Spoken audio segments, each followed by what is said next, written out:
What does it mean to be called crazy in a crazy world? Listen to Madness Radio, Voices and Visions from Outside Mental Health. Sponsored by peer-run support communities Freedom Center, the Icarus Project, and Portland Hearing Voices. Madness Radio can be heard on FM stations on the Pacifica Radio Network and is online at kboo.fm/madnessradio.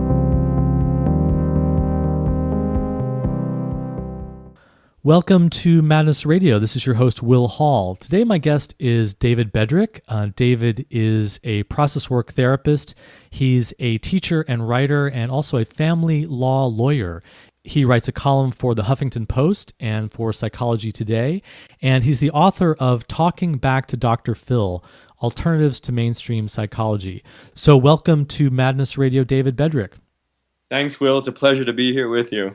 And David, I'm really inspired to have you on the show because I want to really go into this question of what is power, what is privilege. This is something that isn't spoken about in psychology. It's not something that therapists or mental health professionals are really trained to think in terms of oppression and social justice and power, and yet it's completely there all the time in the therapeutic profession. And you've written a really intriguing book where you challenge the way in which mainstream pop psychology, represented by Dr. Phil, the television psychologist celebrity, how his whole approach just completely ignores the power and social justice issues involved with the people that he's working with. So it's great to have you on the show. This contradiction, this complexity of power and voice and representation, it really comes in your work in family law, that you were involved with a lot of divorce proceedings, for example, and you had a very unique perspective on that. Tell us about that.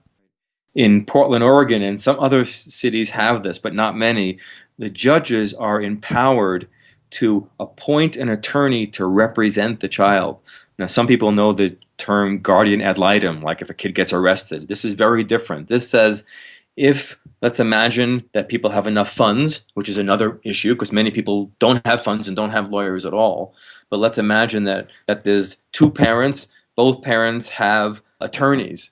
The child usually doesn't have an attorney, almost never does. No one says, I'm representing that child, their needs, their interests. So the cultural assumption, and the courts go along with that, is that the parents and the courts, a bunch of adults, will know what's best for the child. Well, they may actually know a heck of a lot, and we certainly need their voice. But what about the child's knowledge, even if they can't say it quite as easily or as understandably to an adult? What about their knowledge, their experience that says, this is what I might need? How does that come in? Well, often it comes in indirectly through psychologists, maybe.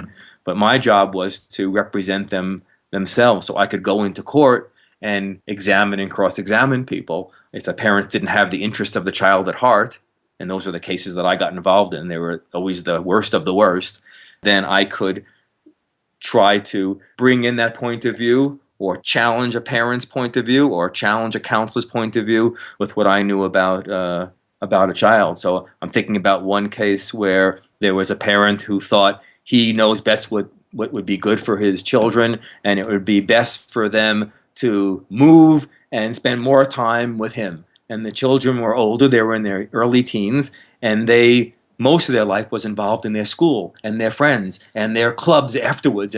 So they spent most of their day wrapped up with their friends in school. But father, from his point of view, thought the best thing is for the kids to be closer to him. He was not only an easy character. So I'll just mention that in the background. But I listened to the kids. I went to their school. I talked to their teachers. I looked at their grades. It looked like school was the best place they had in their lives, right? Neither parent were they really thriving under. But in school, they had friends and they enjoyed themselves and they did things that were interesting. In fact, they often wanted to do so many extracurricular activities because they didn't want to come home, right? Because their home was difficulty. So I ended up advocating for those kids to stay wherever they could continue going to the same school.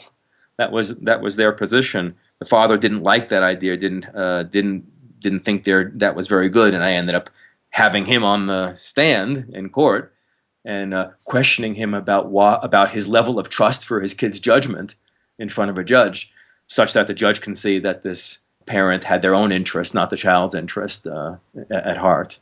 And your legal representation was based on talking with the children and really getting a sense of their perspective, which maybe is not something that was always included in the whole process, as each side in the battle kind of lined up to get its interest advanced. That's exactly right. So I would be connected to and representing and forwarding the kid's interest. I would get to interview the parents as well, but not with the orientation of how do I advocate for them, but to see if they get it. Do you get your children? Because I could, as a counselor too, say this is where your kids are coming from. What if your kid said this or that? What if they say they'd rather stay in the same school? And I could see their reactions to that. So I could begin to read them also and give them feedback or their lawyers feedback to try to influence that system by, again, bringing in the voice that would have the least power in the system, which is going to be the children's. There was a young man who was quite frightened of his father, actually, and he was intimidated by him, I think for good reason. His father was intimidating, not in the best of senses, and his father told him that if he didn't speak up for wanting to be with the dad and didn't get rid of me as the attorney, that he would lose the relationship with his father. Basically said, this is what you're doing, you're going to lose your relationship with me. And this young, I call him young man, but he was like, again, 12, 13 years old in that range, ended up writing a letter to the court saying, kind of a 12-year-old letter, right? saying a handwritten letter saying, I don't really need to have a lawyer. I know what I need from me. So this was quite a conundrum for the courts because now this is what the kid's saying, but there's a coercion in the background. So in that case, the judge got the lawyers together and me together, and I knew enough of the child. I knew who the child was staying with. I got communications from the child indirectly because he was not willing to talk to me because he was frightened too, and convinced the judge that he was being coerced, but how to handle that was rather tricky. But it did get handled, and it did respect everything the child said. But later on in his years, one of the most touching things, about 3 years later, he wrote me a note. And he said, I'm really frightened. I was really scared. I was really scared of my dad. I'm really sorry. It all worked out fine anyway. But it was one of the sweeter moments of my legal career, one of a sweet compensation. Not just that he appreciated me, but that he actually was now finding his voice, right? He's saying, now I'm standing up to my dad. I couldn't do it then. So I guess in the long run, he found his own power, like we're talking about, and I think he's going to fare better in the world. Do you think that's really key, David, when we're talking about social justice and privilege and oppression issues, that we're really talking about voice and what person's voice is included, what person's voice is excluded? I'm thinking of a client I worked with in my counseling practice. The mother brought her son, I think he was about 8, and he had gotten in trouble in school a number of times.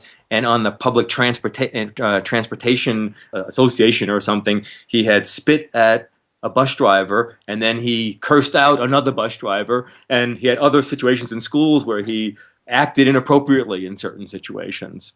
And when I sat with this kid and talked to him about this one bus driver, which was it was one of the straws that was breaking the camel's back. They were going to have him expelled from school. I asked him about the bus driver. And interestingly enough, this bus driver didn't like certain people. He didn't like people who were physically disabled. He was very cranky and nasty with them and grumpy with them. He didn't like black-looking people and Hispanic-looking people and treated them badly. And this kid didn't know what to do other than spit at him. So in that way, could say his spitting needed words. He needed to learn to but the spit itself was going to get him into a lot of trouble. So was going to eventually be his voice in saying, I disagree with this bus driver. I want to sound off to him. But this was the beginning of this person's voice. If we only said, this is a bad kid, he's acting inappropriate, let's stop him from spitting, and didn't consider the possibility that he had a voice and was speaking up for other people, then we would miss something really beautiful about this person, which could potentially grow into his career or his calling or what would be meaningful to him in his life. So this is something that we talk about quite a bit on Madness Radio, that behaviors or ways of communicating or states of consciousness that are difficult or disruptive or painful that sometimes you might just want to get rid of, that you just say, look, this is a symptom, this is a disorder, that actually if you put it in context, it makes a lot of sense, that it's coming from somewhere, it's actually got a purpose, it's got a message behind it. If you can get into the deeper set of surrounding environmental factors that are involved. And so I think it really resonates with that. But I think that also, the other side would come in and say, well, look, wait a second. What about personal responsibility? And, you're talking about privilege, you're talking about social justice, you're talking about voice and oppression. But isn't there a basic line that says you have to behave responsibly, you have to be responsible for yourself, and you can't use a so-called social justice framework to explain away the responsibility that people have for their own behavior? Yeah, it's a really important discussion that you're bringing up. Certainly, that voice, that opinion and orientation belongs also. So in some way, we could say it was good that someone stops this kid and doesn't say, "Go ahead, spit. We're fine with you. We understand." Right? Somebody has to stop him in this story. It's good that somebody polices, as it were, stops him, says that's not okay. But then now that we've stopped him, now that we've put him in a temporary prison in a way, right? We're not going to let you do some certain things. You are unfree to act in certain ways, dear youngster. That's his momentary prison, that lack of freedom. Then while we're in that prison, when we have him locked in that place, can we do something that is really going to help that particular problem? We know in the prison system, the recidivism rate, people go back out and do many of the same things, or people end up more jaded, less able to function in society, many people, than they ever did.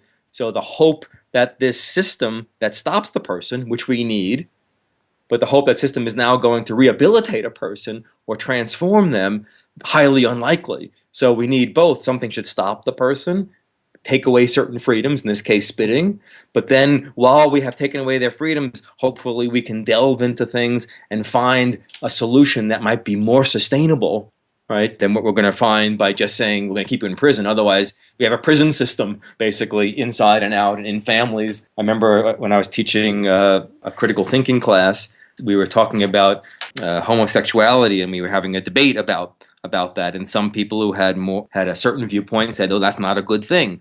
This being gay is not okay with me. I think it's morally, essentially, spiritually wrong." And then somebody said to that person, "Well, what would you do if you had a child, a young girl, let's say, who says, 'Daddy, I like girls. I'm attracted to them. I'm interested in them. They seem appealing to me. I think I'd like to be with girls more than boys, even in the conventional way, sexually,' or a young kid, the young kid's attraction." And this one guy said, "If my kid did that, I'd lock her up in the room. I wouldn't let her out." Right?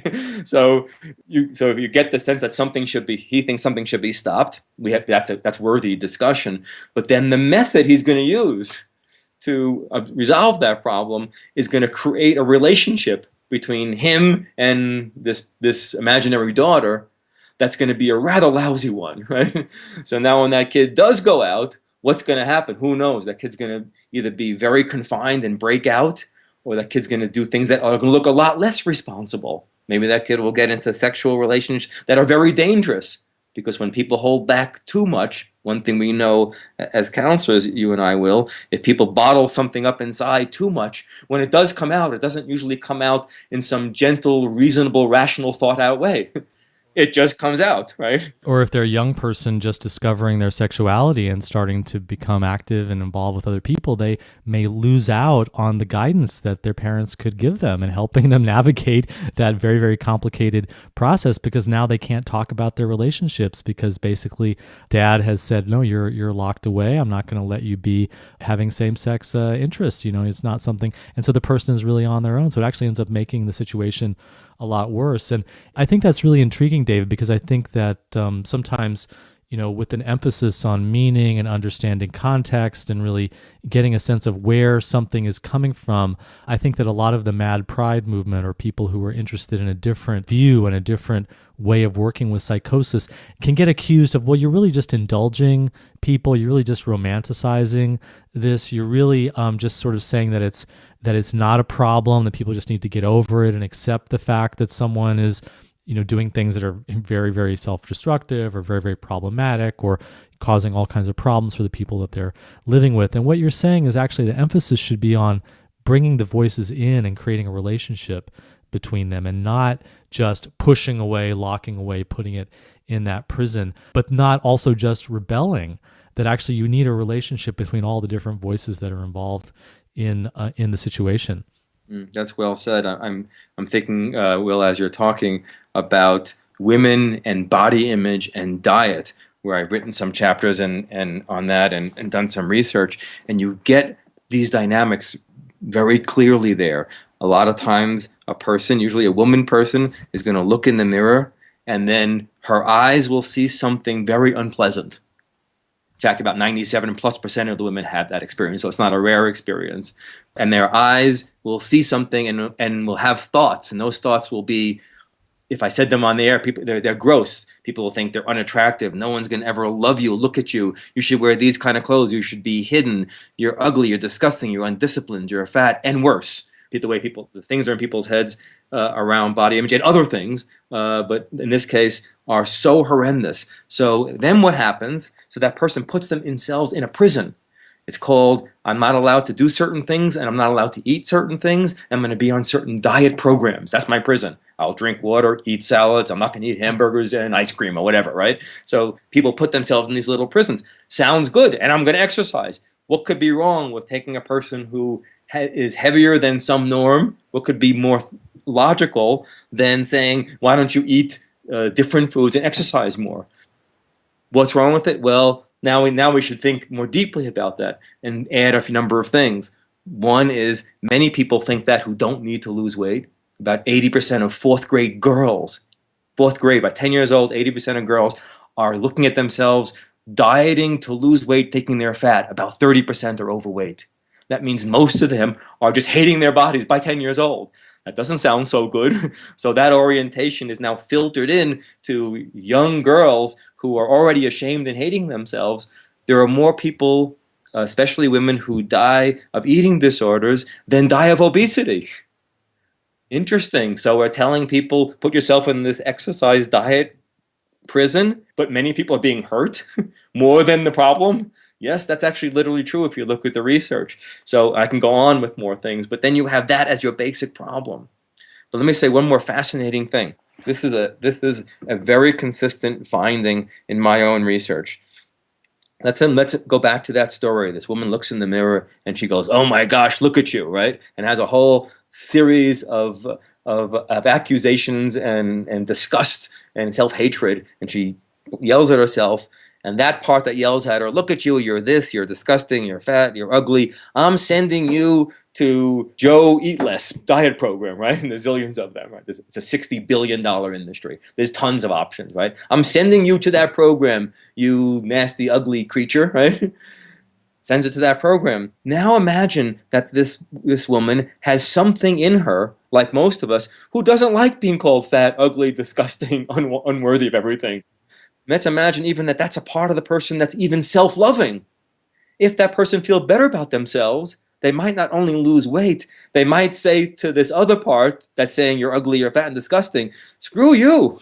I don't think I want to hang around with people like you very much. I'm starting to feel good about myself." So what happens? You get a person who sends themselves to the diet program based on a kind of shaming, self-hateful attitude, feels a little bit better about themselves, says "screw you," and leaves the diet program. Looks like they're gaining weight, losing weight, gaining weight, losing weight. To them, it looks like they're sabotaging their very goal. But what's really happening is they're beginning to feel better about themselves and don't agree with the whole premise. Inside of them, they're not agreeing with how they're being evaluated, how they're being put down, how they're being objectified. They've internalized an outer culture that says, "You're a woman, you're here to please certain men. Please go do that in the way you look and act." Something in them, maybe the best in them, is not so willing to do that. That same part of them goes against the diet program. That's the part we need to find if we want to go further. It flips back and forth. People often in that situation, but in other situations too, would say, I'm disgusting. I can't believe it. I can't believe I started doing it. I'm now going to figure it out. I'm now going to really get it. I'm so undisciplined. I finally figured it out. I'm 53. I've been off and on diets for 40 years. Now I got the answer. different program will, but the same attitude. Now I got the answer. You're a piece of crap who really doesn't get it, who really is not disciplined, and now I'm going to make you do it. But that attitude, I'm being a little harsh with it, so forgive me for that. But that attitude is the same attitude. They're applying the same medicine in that way. And that medicine, the research says that diet programs sustain a success 5 to 10% of the time. That's all. So David, what you're saying is that people have internalized an element of oppression, and then somehow they've pushed away, they join with the oppressor against themselves, and they push away the inner part of them that might be standing up for freedom. And then they say, well, that's not okay. That part that's standing up for freedom, that's part of the problem too. But then that doesn't last. And then eventually the part that wants freedom throws off the oppressor part. And all this happens as an inner process. I'm thinking of a woman, this would be a good example that I worked with. She loved caramel lattes, big giant ones with whole milk and caramel and all this stuff. And they were, I don't know how many calories. They were a lot of calories. I'm wanting to say 600-700, but I don't remember really a number, but it was a lot. So caramel lattes were the culprit, right? We have to stop the caramel lattes for her to get a body that she would find more acceptable, or maybe the culture would find more acceptable. So my question then, so you could say the rebellion is the caramel lattes. The culture says, you should be thinner, stop drinking those. So that's her basic battle. So she goes back and forth. She tries to stop drinking them, then she wants them. The question that is unasked, like with the spitting kid, what is the person doing with the caramel lattes? What is so darn attractive about a caramel latte that despite all the criticism and all the people who think she's not attractive, that it still persists? That's a pretty strong power that can persist under that kind of criticism. If someone told me, David, you're no good unless you do something, and barrage me with it, I might change, but she doesn't. She continues. So one day she was in my office, and I had a plastic water bottle, and I said, imagine this is a caramel latte, and you grab it and show me how much, when you want it and you can't stop yourself, how much you want it. So she grabs this water bottle with a fierceness, and I grab the water bottle, and I say, you can't have it. And we're in a tug of war with a water bottle, right? It's a symbolic caramel latte. I say, no, you can't have it. She grabs it and she says, I want it. And we're going back and forth. And then pretty soon she starts to look pretty real, like she's in a real battle. And I said, what do you need the damn caramel lattes for? She says, I just need them. I said, why? And she says, it's my happiness. Well, and then she stops, right? And we're like, wow, that's big. Tell me about being happy. And she says, now here you get the gender part, the sexism, the culture. Well, I'm taking care of kids, and my husband doesn't want me to go out and follow a career, but I'm interested in finishing school and then going on to a graduate program and having a profession, but my husband doesn't really want me to do that. That would make me happy. So what she's doing with the caramel lattes, you could say, is she practicing grabbing what she wants and being relentless. Now, she should grab these other things in her life, her schooling and her career, with the same fierceness. She may have to tell her husband, which she eventually did, you know what? There are things I really want that'll make me happy in my life. I don't want to let go of those. So in that way, I call it caramel latte yoga. She's practicing. That's her practice right there. She's learning. And if we don't find that if we don't find what makes her happy and what the meaning of that caramel latte is, I think she'll go up and down on her weight, maybe for the rest of her life. If we do, we've relieved the caramel latte from its meaning. It's going to be much easier for her to stop drinking that because it doesn't represent the happiness of her life. It's now just a darn caramel latte. It's not life happiness.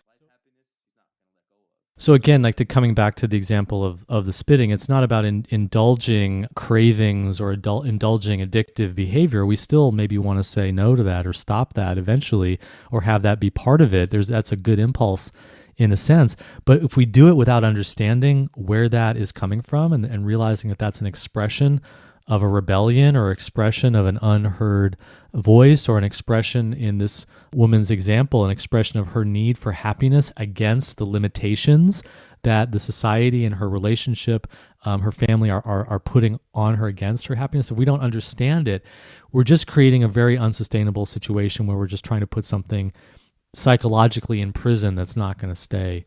So this is very important because this is how psychology, mainstream psychology, operates.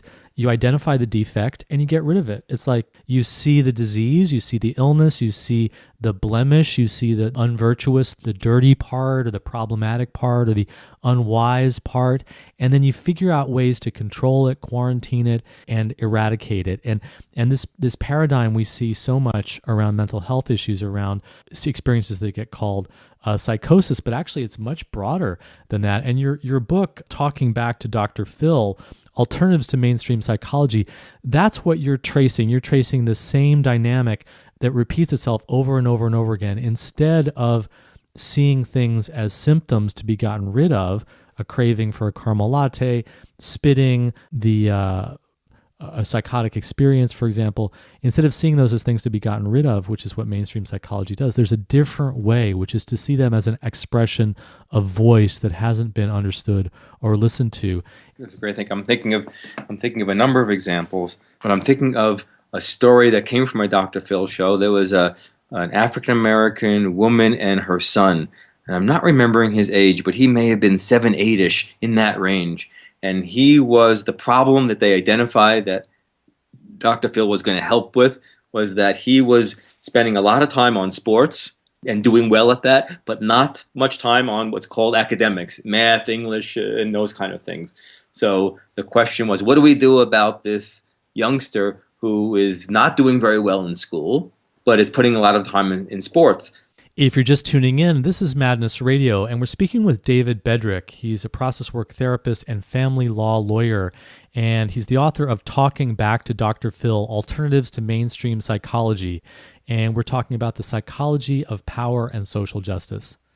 It's a really significant example because you see how it's laden with race implications and all the stereotypes and all the conflicts and also the realities of academic difficulties and economic inequality and family problems, and it's a very real, live example. So how did Dr. Phil deal with that? Dr. Phil wanted to convince this child and the child's mother that the child's dreams about sports, one day I'll be a Michael Jordan or whatever it would be, right? Be like Mike, I'm thinking of those commercials, that I'm going to be a great sports person, and that's going to be my way into the world as an adult. Dr. Phil tried to convince him that that's not realistic. Let me give you the statistics about how unlikely it is that you will become a professional ball player. And actually, dear youngster, you're fooling yourself. You're just taking excuses to not do your academics. And dear mom, how about a little more tough love with this child and make sure they're doing their regular homework in addition to their athletic homework. There is some common sense element to that. There is a bit of a, caramel lattes are not good for you. Focusing too much on sports is not wise for your own education. So there is a common sense element to that. And yet, how does it end up backfiring in your view? Right.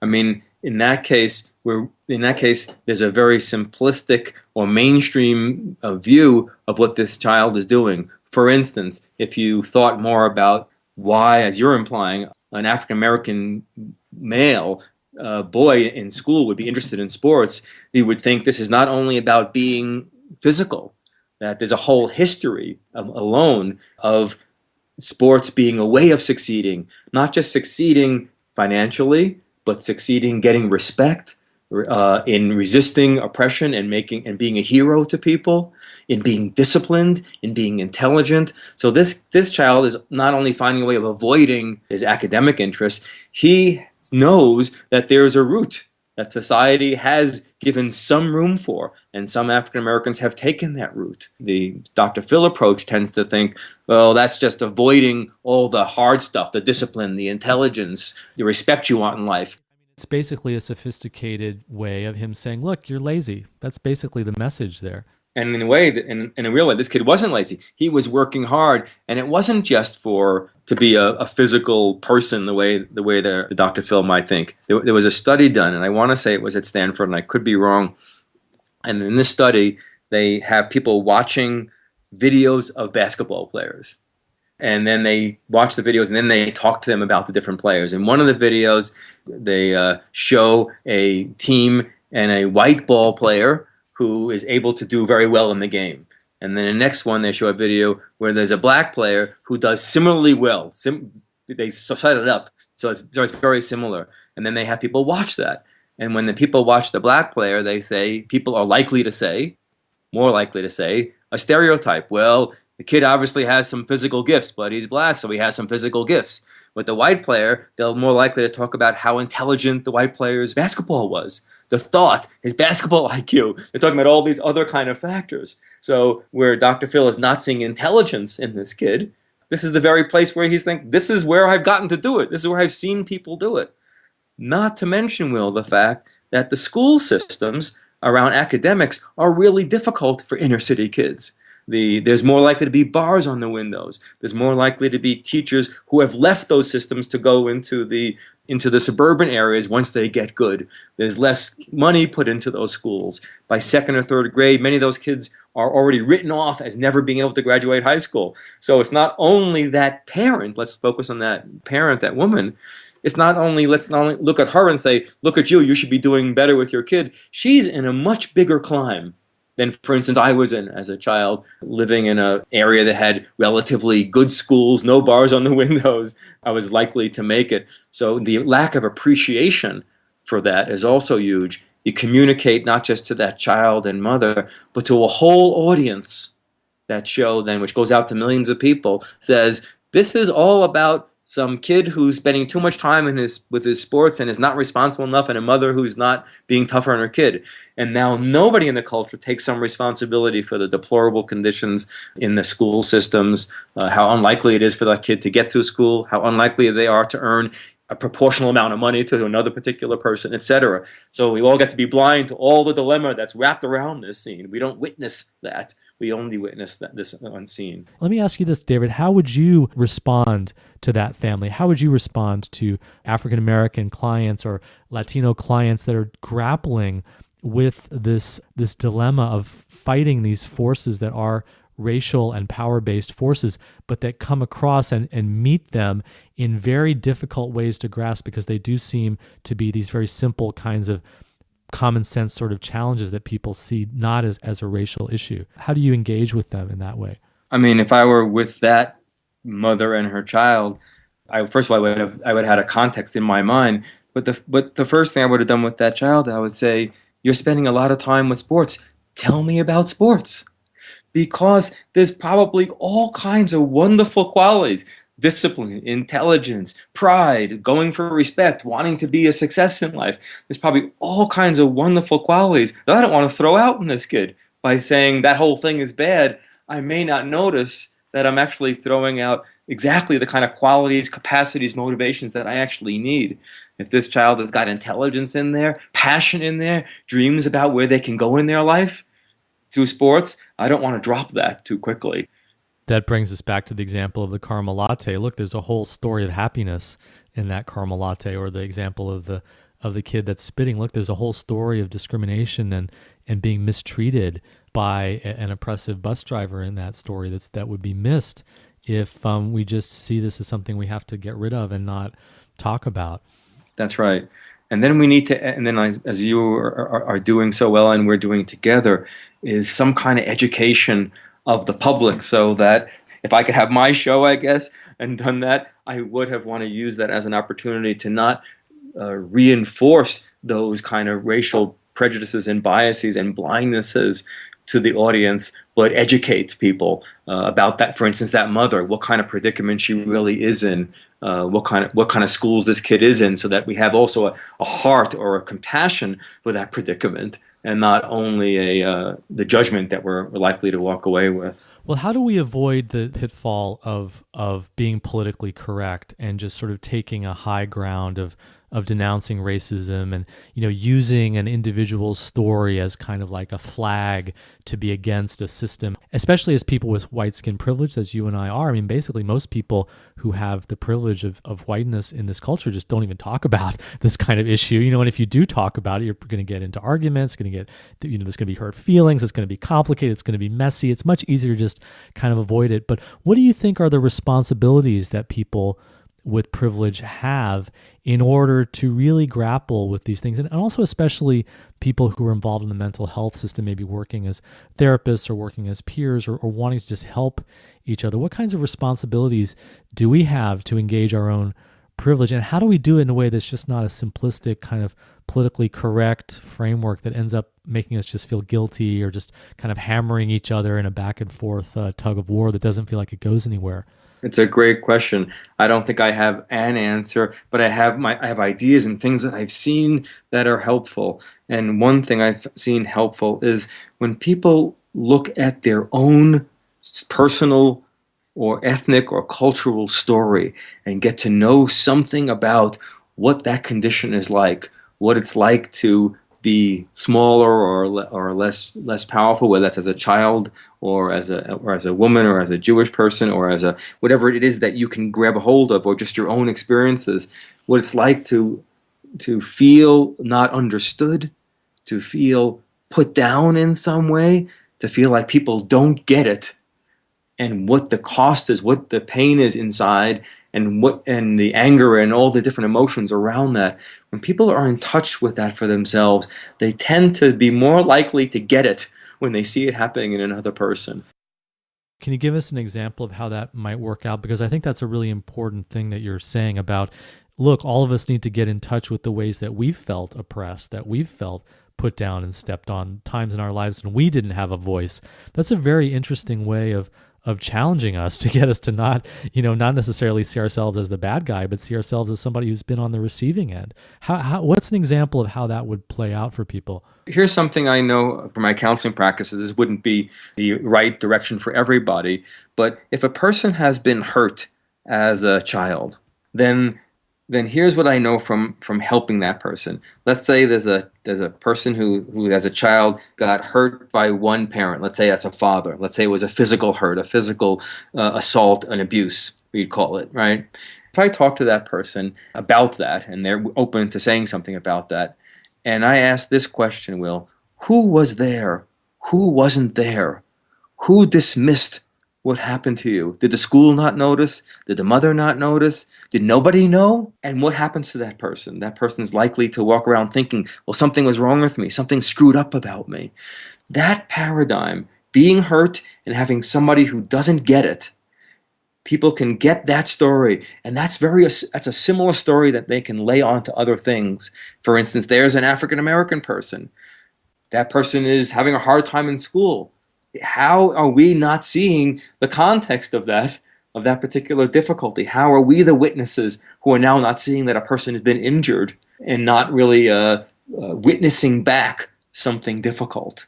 What you're suggesting is that we need to have conversations from places of mutual vulnerability, that we need to see the ways in which we were not heard, that we weren't listened to, that we didn't get the support that we needed, and then to understand that that's what other people need, that young people need that people who are suffering with dieting need that, people who are feeling like they're falling behind and they don't have the privileges that white skin might give them in that situation.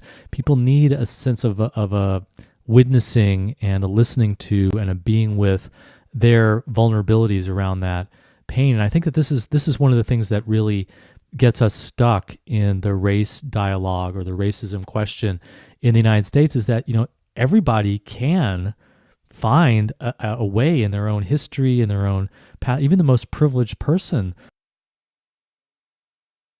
We need a lot of people thinking about it. One image that I often have in my mind is, let's say somebody punched you in the arm yesterday really hard. You got a black and blue mark and it's sore, right? Now, if I come over to you and say, "Hey, Will, how you doing?" and grab your arm, give it a little squeeze, like just saying hello, you might say, "Ouch," right? Now, with a person, with a quote-unquote normal person, without that wound, without that injury, no big deal, right? I haven't done anything. But if I don't know the context, I won't know that I'm pressing on a wound. I don't know that I'm hitting you in a sore spot. That would be a physical example. Now, there are also psychological examples. If a woman has been sexually assaulted, and that woman is now not only easy and comfortable and free in her sexuality, someone could say, "What's wrong with you? Come on, you should be open to this. You should be this way sexually. You should be ready to go, and we should give you this pill. We should get a man a Viagra. We should do these things to overcome that. Then we don't see that we're pressing right on a sore spot, a place that has a hurt, an injury there. If we take an African American person says, how come you're not doing well in the school system? Well, there's been people who've been put down about their intelligence, who are put in certain schools, have a whole history around being maligned around their intellectual capacity. If we don't see that we're poking right at a wound, for somebody else it might not be. But for us, to that culture, education is, among other areas, is a tender spot. So that means we should approach it in a certain way. We can still approach, but we shouldn't poke. If you're a Jewish person like me and you say, "Hey, David, you got some money problems," right?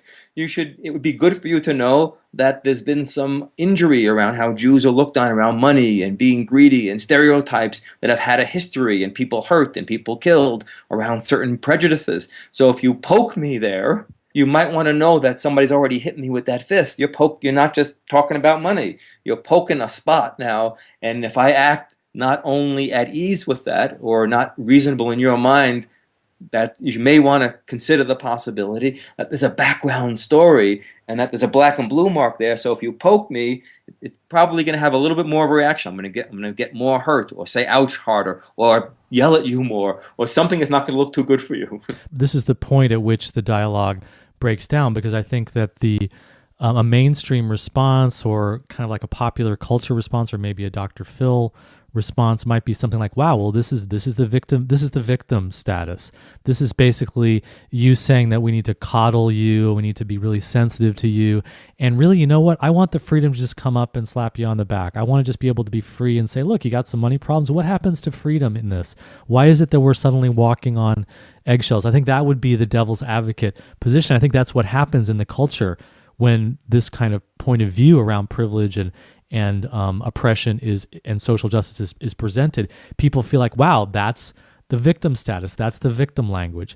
I mean, if I were talking to a person who was saying, I want to be free to poke you around the money issue, and you were not sensitive to my request to learn a little bit, to be caring and thoughtful about my story, then I'd say you are at risk of me being insensitive with you. That means poking you back. I guess we're going to poke each other for a little while. Oh, then the other says, oh, you're going to poke me back. Look, now you're a troublemaker. You're overreactive. You're oversensitive. You're making a mountain out of a molehill. Look at you. You're not like these other people over here who are just going along and not reacting and not responding. This is a huge thing. That's the witnessing in the background. If the culture looks at those two people and sees me and my reactions as the messed up one, then we have a whole culture, right? That's gonna help that person keep me down, right? In that case, it's going to take a lot more empowerment or love or community or resources for me to stand up to that person. However, if I can overcome all that background suppression, so that I can say to that person, yeah, with regard to you, I'm going to be trouble. You're trouble for me, I'm going to be trouble for you. If I can overcome what it takes to be able to do that, I'm going to have acquired a certain kind of capacity, self-love, or eldership to help a lot of people. That's a beautiful thing, and we have great examples of that in every community. So say a little bit more about this idea of eldership and the spiritual quality, because I think that sometimes is seen as a goal, and wouldn't it be great if people can, take the higher ground? But sometimes it's not so easy. It can end up just being a form of bypass or a form of self-repression. So what is your view of eldership and how people would really rise above this terrible dynamic, which can just basically just pull people down into conflict? I mean, for me, I write about what I call a love-based psychology in my book, which is not the sort of let's just hug everything, but it's you have to hold. As from a psychological point of view, maybe the prison systems and the religious systems and other cultural systems should be different. As a counselor-oriented person, I think I have to hold the person where they are. If that person has never said, back off, Will, in their life, and they finally get to do that, even if it's me in the therapeutic room and they're my client, and they say, you know what, I don't think you're so good at anything, and they've never said it to anybody else, then a little part of me celebrates. And I think that's a good step. That's the next step for that person. I wouldn't tell that person to try to be more reasonable yet. But if that voice is pretty free and they can assert it pretty strongly and they can even back other people off or maybe injure them with their fury, then I think, well, maybe now it's time to think about what other meanings, what other ways of expressions can they see the other person's position. So I think I see it in a developmental way. Martin Luther King writes, "Why we can't wait," when he's in the Birmingham jail. People are saying, "Can't you wait a little longer?" You're telling that to a person saying, "I've been waiting for a long time." People are much more likely to suppress what they can for as long as they can. So their needs, our own eldership has to appreciate that. But then as a person grows, as I said, and you see more capacities and powers in them, then I think it's also instructive to have that person develop more of an eldership or more of an open-mindedness to the whole predicament. Maybe be able to care for, love some of the people who look difficult for them. That even includes, in my mind, Will, let's say that I watched a workshop many years ago like this. There was a white person who said something offensive to a black person. I don't remember what the words were, but most people would say, yikes, they would cringe or think that was terrible or think that was racist. And then many of us, including myself, us more or less white-looking folks, got really upset with the white person. Look what you just did. That was gross. We're going to point it out to you. And I remember the teacher of this workshop, an African-American man, said to me and some of the other white folks, "You got to start loving this guy because there's no way he's going to be able to take the criticism from this black brother who's now upset with him. He can't do it. You better sit there and look at him and see good things about him also and see things that you care about in him. You're going to have to give him enough inner resource, enough respect in some way for him to be able to take on the criticism in the world." He said, "You have a responsibility. Build that guy up a little bit, genuinely." Anyway, that was a big teaching for me, something I had never thought about because I also had a righteous anger about that person's racial bias, which wasn't really helping very much. Even the racism, the racial animus, the prejudice also needs to be held in a certain way. Who can do that? I shouldn't ask, in that case, the African American to hold it. They're being assaulted. But then anybody who's an elder, maybe that would be an African American elder. Maybe that would be you or I.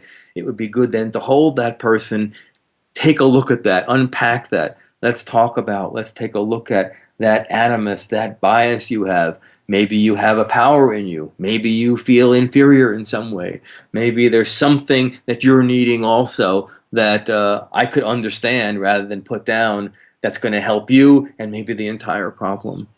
Because if we don't do that, then that person is going to basically just be shoved away and alienated in the same way that the part of the woman that says, "No, I want my caramel lattes," or the young man who's spitting, that is not going to go away. It's still there. And I think that actually is kind of what's been happening, is a lot of people have been withdrawing from this discussion because they do just feel accused. Right. We need to start building relationship with each other. That's right. And not just doing things that injure that relationship, but build relationship. Then we could all say stupid things and hurtful things and still make relationship, make community, make democracy out of that. Mm-hmm. And David, where have you been bringing this perspective in your work? I know you're also involved, as well as a therapist, you're also involved as a teacher. Tell us a little bit more about the work that you're doing around privilege and social justice issues and power issues. There's a few major ways that I try to continue my work. I teach doing classes and workshops. Sometimes it's on social issues, sometimes it's on ethics for counselors. And then I do a private practice there also. I try to engage people in their inside life, as it were, or the relationship life. And then I do regular writing for Huffington Post and Psychology Today. So in all these arenas, I try to take a look at the dilemmas that individuals or groups bring and try to bring this perspective. What's going on? What are the voices unseen or unheard? And if I can bring those out, how does that edify us about the situation and how to make some healing? And how can people get in touch with you to find out more about your work? The best website would be talkingbacktoDrPhil.com. So it's talkingbacktoDrPhil. willhall.com, and there they can find out about me and my practice. They can reach me. They can get links to listen to videos or audio about things I've lectured on. They can get links to a lot of the things I've written, excerpts of the book, etc. David Bedrick, thank you for joining us today on Madness Radio. Awesome, Will. You've been listening to an interview with David Bedrick. He's a process work therapist with a background in family law as a lawyer. He's a writer and teacher and has a column on the Huffington Post website as well as for Psychology Today. He's the author of the new book, Talking Back to Dr. Phil, Alternatives to Mainstream Psychology. That's all the time we have on Madness Radio. Thanks for tuning in. You've been listening to Madness Radio, Voices and Visions from Outside Mental Health, co-sponsored by the Icarus Project, Portland Hearing Voices, and Freedom Center. Madness Radio is hosted by Will Hall, and producer is Leah Harris. Madness Radio is based at KBOO in Oregon and can be heard on FM stations on the Pacifica Radio Network. Listen on the internet at madnessradio.net and on iTunes. Contact us at radio@madnessradio.net.